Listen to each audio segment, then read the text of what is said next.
शृङ्गक्ष्माभृन्निवासे शुकमुखमुनिभिः सेव्यमानाङ्घ्रिपद्मे स्वाङ्गच्छायाविधूतामृतकरसुरराड्वाहने वाक्सवित्री शम्भुश्रीनाथमुख्यामरवरनिकरैर्मोदतः पूज्यमाने विद्यां शुद्धां च बुद्धिं कमलजदयिते सत्वरं देहि मह्यम् विद्यामुद्राक्षमालामृतघटविलसत्पाणिपाथो जजाले विद्यादानप्रवीणे जडबधिरमुखेभ्योऽपि शीघ्रं न तेभ्यः कामादीनान्तरान्मत्सहजरिपुवरान् देवि निर्मूल्य वेगात् विद्यां शुद्धां च बुद्धिं कमलजदयिते सत्वरं देहि मह्यम्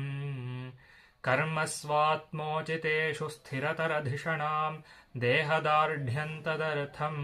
दीर्घं चायुर्यशश्च त्रिभुवनविदितं पापमार्गाद्विरक्तिम्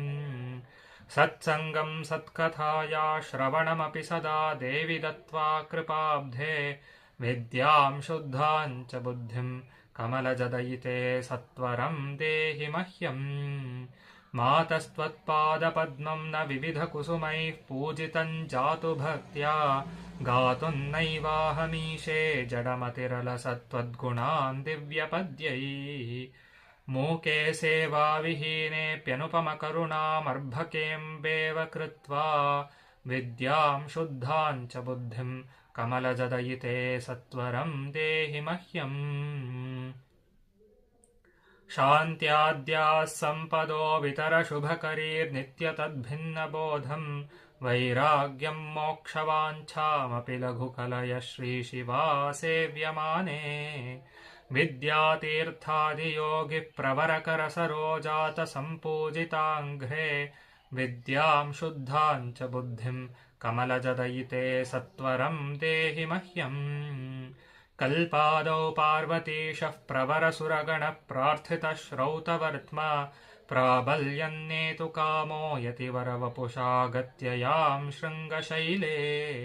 संस्थाप्यार्चां प्रचक्रे बहुविधिनतिभिः सात्वमिन्द्वर्धचूडा विद्यां शुद्धां च बुद्धिं कमलजदयिते सत्वरं देहि मह्यम् पापौघं ध्वंसयित्वा बहुजनिरचितं किञ्च पुण्यालिमारात् सम्पाद्यास्तिक्य बुद्धिं श्रुतिगुरुवचनेष्वादरं भक्तिदार्ढ्यम् देवाचार्यद्विजातिष्वपि मनुनिवहे तावकीने नितान्तम्